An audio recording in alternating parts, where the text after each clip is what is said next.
Donc Euler, qui est un mathématicien suisse, en 1768, il a proposé, vous voyez combien de temps entre la proposition de cette méthode. C'est une méthode qui est approximative, qui essaie d'arriver à une solution point par point, d'une façon, c'est une façon qui est numérique, mais elle est approximative. D'accord? Cette approximation nous permet de tracer une fonction sans passer par les mathématiques. On parlera de ce que nous avons et on partira d'une équation qui est très simple. Nous avons d de v sur dt plus b fois v est égal à a. Même si on prendra cet exemple, cette équation comme exemple, mais nous l'avons déjà traité hier, nous l'avons déjà traité pendant la séance précédente, que cette équation, les mathématiques nous a donné une solution qui est exemplaire et on n'aura pas de problème avec celle-là. Mais la même équation, on va la traiter par cette méthode d'Euler. Le principe, c'est quoi d'abord? On veut essayer de tracer cette fonction v en fonction de temps. Arriver à cette représentation, c'est en partant de cette équation. On va faire l'inverse. On va supposer que cette fonction v de t est là cette allure. Et on va voir comment a fait Euler pour résoudre cette équation. La première des choses est là, diviser le temps en intervalles égaux. Donc on aura T1, T2, T3, T4, et ainsi de suite.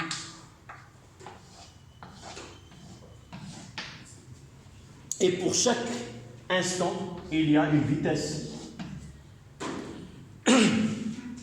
La première des choses, nous savons que le vecteur dérivé d'un vecteur, il est toujours tangent à cette courbe. Ça veut dire que si là la tangente, vous l'avez fait en mathématiques, pour trouver la tangente à une fonction, il suffit de faire la dérivée en ce point et chercher la limite de f de x moins ax, c'est égal à 0. Ça veut dire que cette tangente, elle est comment? Y est égal à ax. Sinon, on cherchera la limite de f de x moins ax. Et si on trouve une constante b, l'équation de cette tangente, c'est ax plus b. Donc, si nous voulons cette valeur-là, d de v sur dt, à l'instant t2, c'est d de v sur dt, à l'instant t2, est égal à un coefficient a2. C'est le coefficient dérivateur de cette tangente.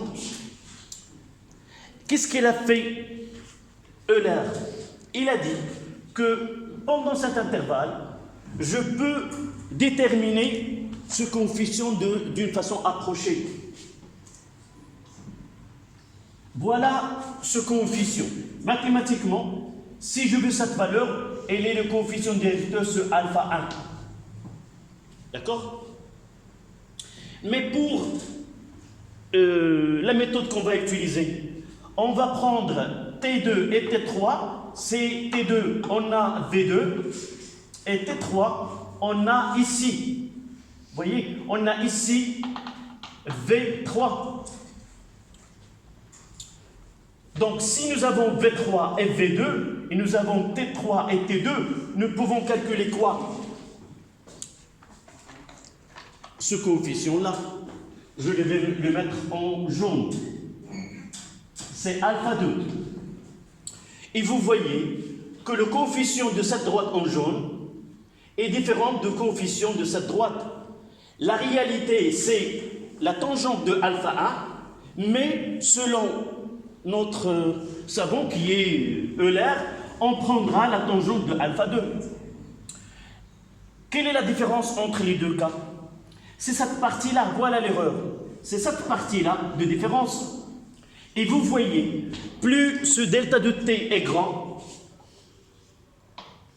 plus l'erreur est grande. Donc, si nous voulons que le calcul par cette méthode qui est répétitive, on va calculer à T1, à T2, à T3, ainsi de suite. On va dresser un tableau, on va voir par la suite.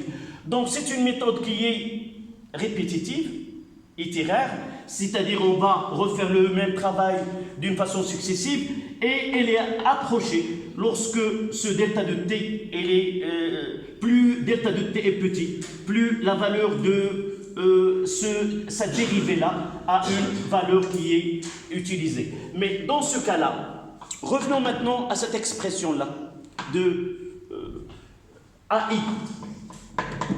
Nous l'avons vu dans le cours, c'est d de v sur dt à l'instant ti. Mais en première année, en tronc commun, nous avons déjà calculé une grandeur qui est instantanée, par exemple AI est égal à quoi? Par la méthode d'encadrement. Nous avons utilisé VI plus 1 moins VI moins 1 sur TI plus 1 moins TI moins 1. Et si vous vous rappelez, nous avons dit que cette méthode elle est approximative, dans le même sens. Ça veut dire là un encadrement. Et dans ce cas-là, cette méthode-là nous permet de dire que ce d de i, c'est AI qui est égal à d de v sur dt à l'instant ti est égal à delta de v sur delta de t. Est égal à quoi? Est égal à vi plus 1 moins vi sur ti plus 1 moins ti. Et qu'est-ce que ça veut dire ce ti plus 1 moins ti? C'est cet intervalle-là. On l'appelle le pas. C'est comme on fait marcher, pas par pas. Pour aller à un endroit donné, on doit passer par plusieurs pas. Et on va calculer le premier pas, le deuxième, le troisième, ainsi de suite. Et chaque fois, on calcule VI, puis VI plus 1, puis VI plus 2, et on dressera un tableau dans lequel on va noter ces pas, delta de T1, delta de T2, ainsi de suite, et les vitesses et les accélérations. On va voir la méthode. Toute cette méthode, elle repose sur ce qu'on appelle les conditions initiales. Sans conditions initiales, nous ne pouvons pas faire ce calcul, parce que chaque point, elle dépend du point qui est avant. Donc, la première étape où on doit partir, c'est connaître la vitesse initiale. Soit elle est nulle, soit elle a une valeur. De toute façon, elle doit avoir une valeur qui est certaine. Et sur cette grandeur-là, à l'instant t est égal à 0, on va bâtir tout le travail. D'accord? Donc, on notera la méthode d'Euler. La méthode d'Euler est une méthode itérative. Est une méthode itérative.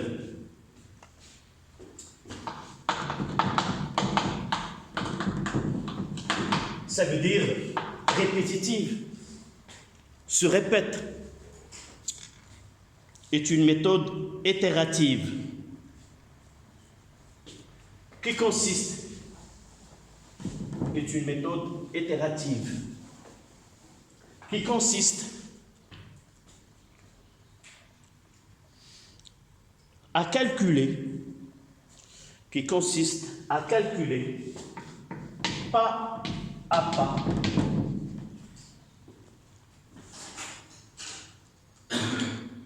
de façon approchée, pas à pas, de façon approchée,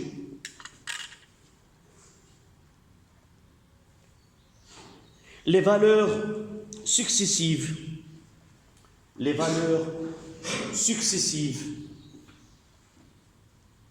de V de T,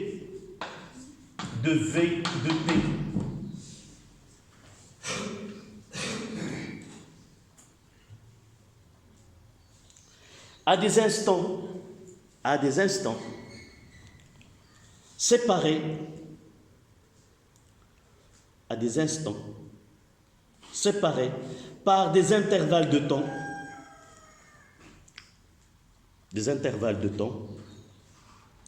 égaux delta de t égaux delta de t appelé pas de résolution, appelé pas de résolution.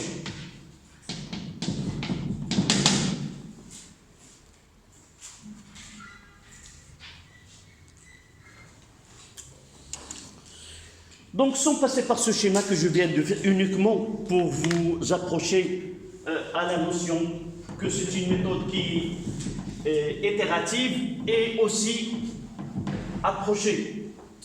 Donc, voilà ce qu'on doit utiliser. C'est ce AI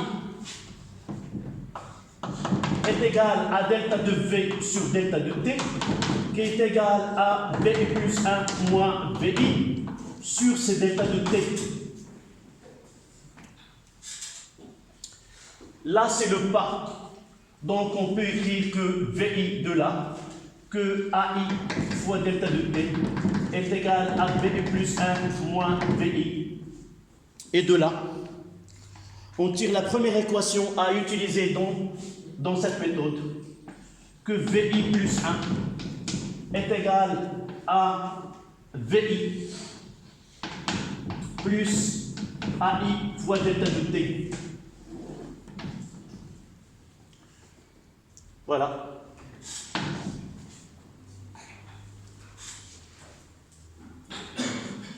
Mademoiselle, y a-t-il une question? Oui? Non? Généralement, on donne cette relation-là. On donne cette relation entre VI. Parfois, on peut commencer par VI et VI moins 1. Et on commence par V1, V0 et ainsi de suite. Donc, voilà la première. Ça, c'est le pas, delta de T. Le pas de résolution.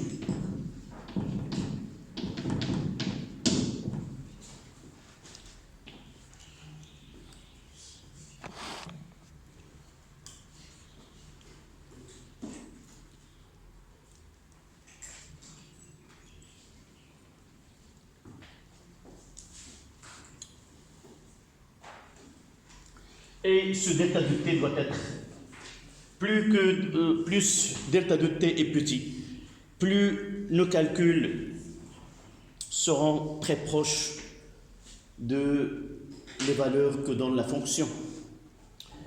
Cette méthode-là, j'ai dit qu'elle a été établie en 1768 à peu près par ce savant-là, et elle a été, si vous voulez, améliorée par deux savants par la suite.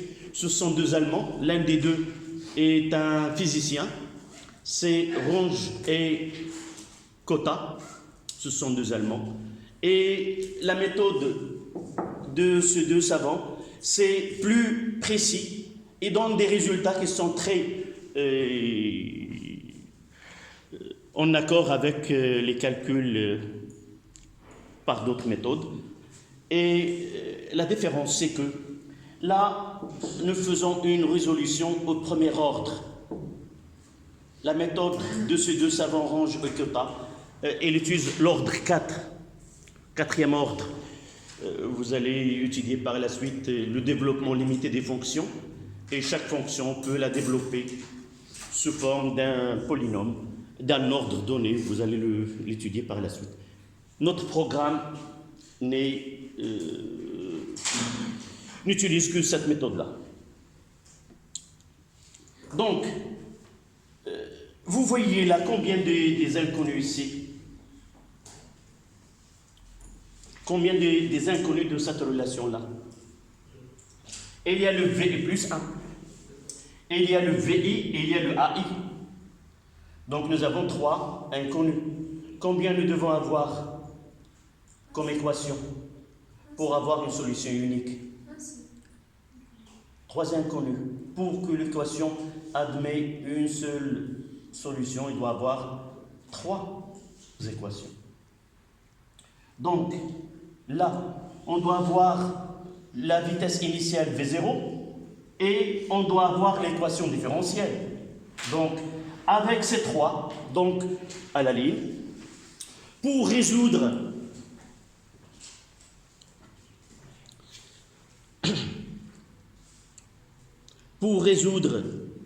l'équation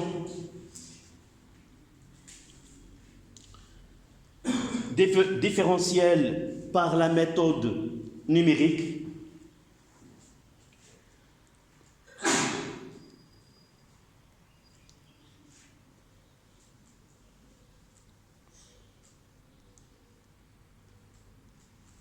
on se base sur les conditions initiales.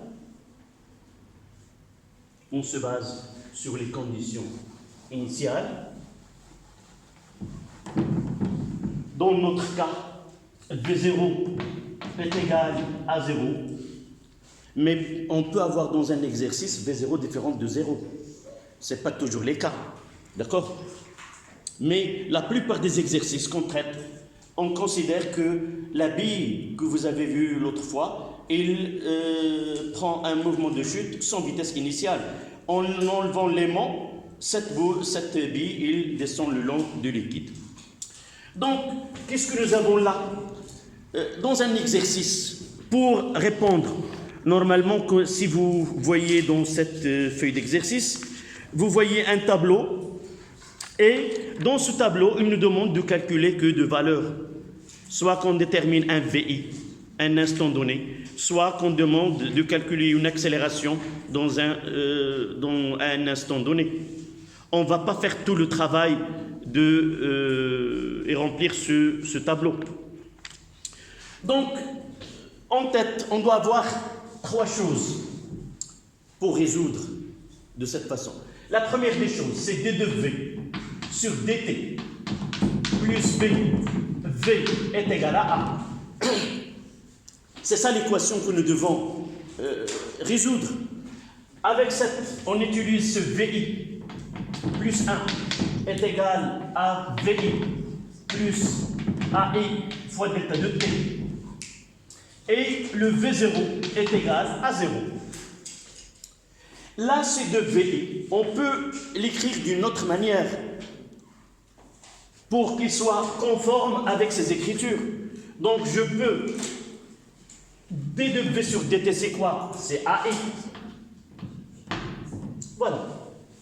Avec ces 3, nous pouvons calculer à chaque instant T1, T2, soit un pas, 2 pas ou 3 pas, et arriver à compléter ce calcul-là. Avant d'écrire ceci, on mettra 3-2. Réalisation pratique, 3-2. Réalisation pratique.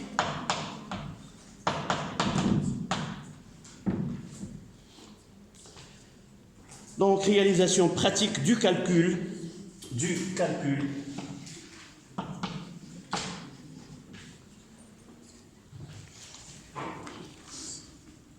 des valeurs successives.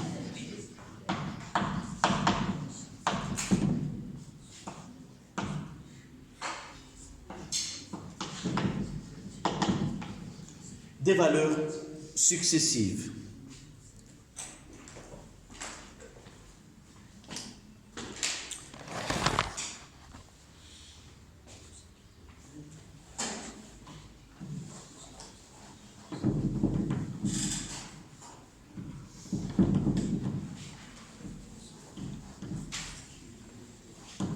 Donc c'est un tableau qu'on doit dresser.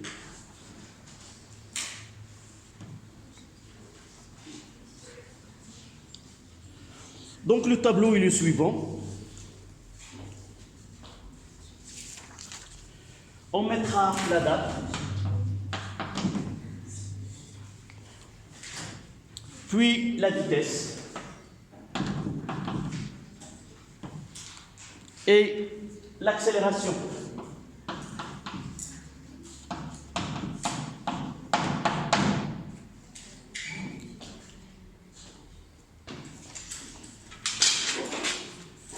Donc, on mettra son règle à main levée.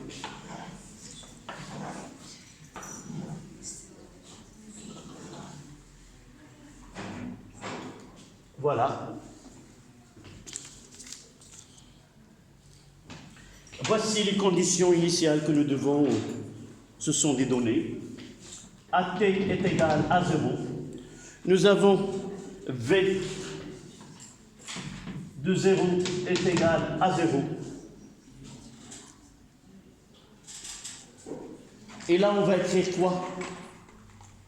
Quelle est l'expression de l'accélération? Là, on va écrire l'expression A, AI est égal à A moins BV, moins BVI.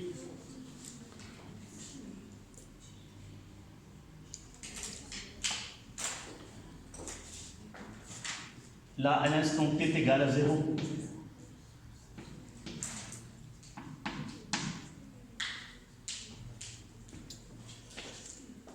Je reprends.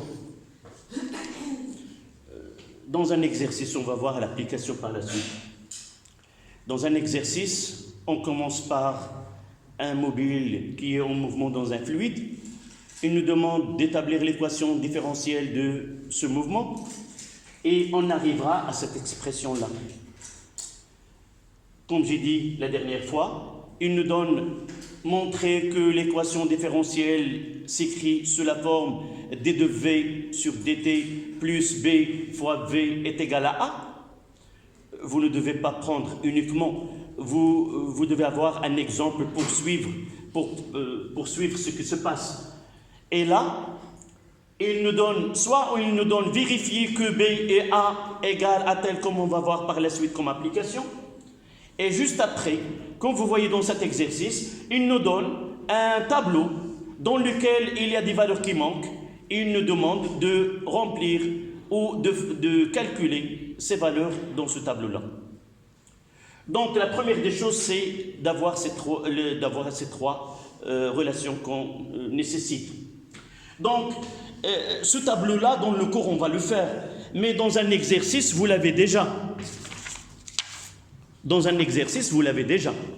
D'accord? On va juste à l'instant demander. Mais nous aussi, on va essayer de faire ce calcul. D'accord? Donc, la première des choses, si nous appliquons, là, je dois avoir est égal. Dans ce cas-là, sauf est égal. Si nous appliquons maintenant, c'est le premier pas, à l'instant t est égal à 0. À quoi est égal A0, A0, là c'est A0, est égal à quoi? Si nous appliquons, je remplace VI, 0, c'est 0, donc ça donne A. Et nous l'avons déjà montré dans le cours, que sa constante là, c'est la valeur de l'accélération à l'instant t est égal à 0. Parce que ce V se trouve dans F est égal à K fois V. C'est la vitesse c'est l'expression due à la force de frottement. Puisqu'à l'instant t est égal à 0, le mobile, il est immobile, et par la suite, ce V est égal à 0. Donc, à l'instant t est égal à 0, ce AI est égal à A. Et qu'il est déjà donné. On va voir par la suite. Donc, je passe à l'étape T1. Maintenant, T1, c'est T0 plus delta de T, le premier pas.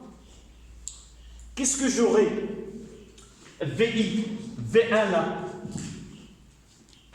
Essayez de suivre avec moi et de m'aider à dresser ce tableau.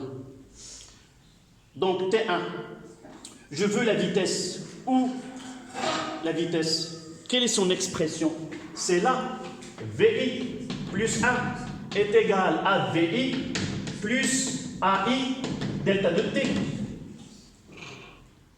Est-ce que vous êtes d'accord? Donc, quelle est l'expression que je vais écrire là? C'est V1. Et je vais donner AI combien? 0. Donc V1 est égal à quoi? À V0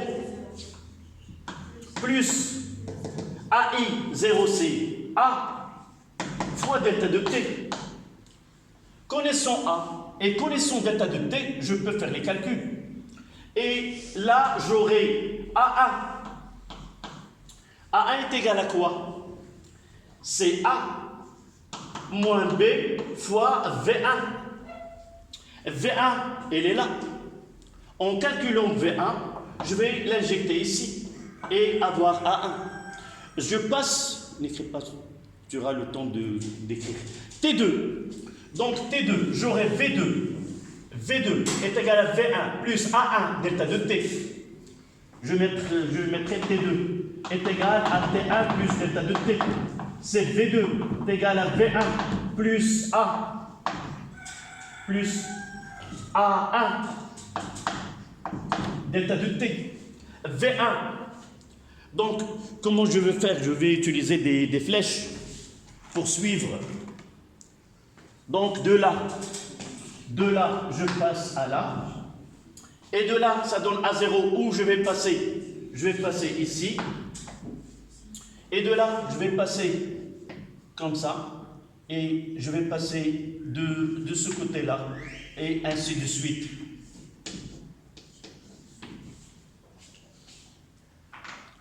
Toujours, je dois faire ce zigzag. Je passe jusqu'au bout. Puis, cette valeur-là, elle va me ramener à V1. V1, elle va me donner A1. A1 permet d'injecter A1 dans V2. Avec V2, je calcule A2. Et avec A2, je vais l'injecter dans V3 et ainsi de suite. D'accord? Donc, vous pouvez faire ce tableau et le compléter jusqu'à... Généralement, il nous donne un intervalle de T. Par exemple, si est de 0,02, ils peuvent nous donner, calculer ces valeurs dans un intervalle de 0,2 secondes. Ça veut dire 10 fois. Donc, j'aurai T1, T2 jusqu'à 10. Mais pour nous, on traitera uniquement des cas très particuliers. D'accord? Donc, vous faites ces relations-là et ce tableau. Et on prendra tout de suite un exemple de calcul.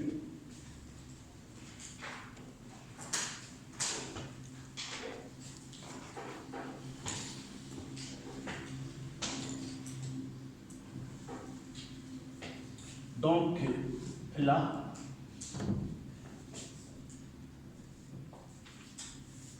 c'est A1.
Les flèches en rouge, c'est passer de VI à AI, de V1 à A1, de V2 à A2, de V3 à A3, et les flèches obliques, ça passe de AI à VI plus 1.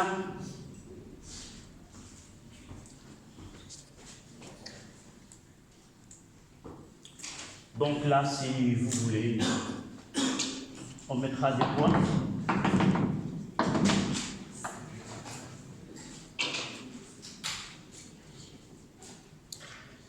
Donc cette flèche en rouge, je le mettrai là. Ça veut dire, à partir de VI, on calcule AI.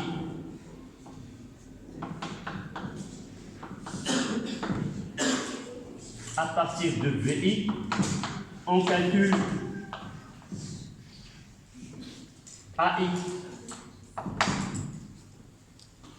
Et la flèche oblique, cette flèche-là, ça veut dire à partir de AI,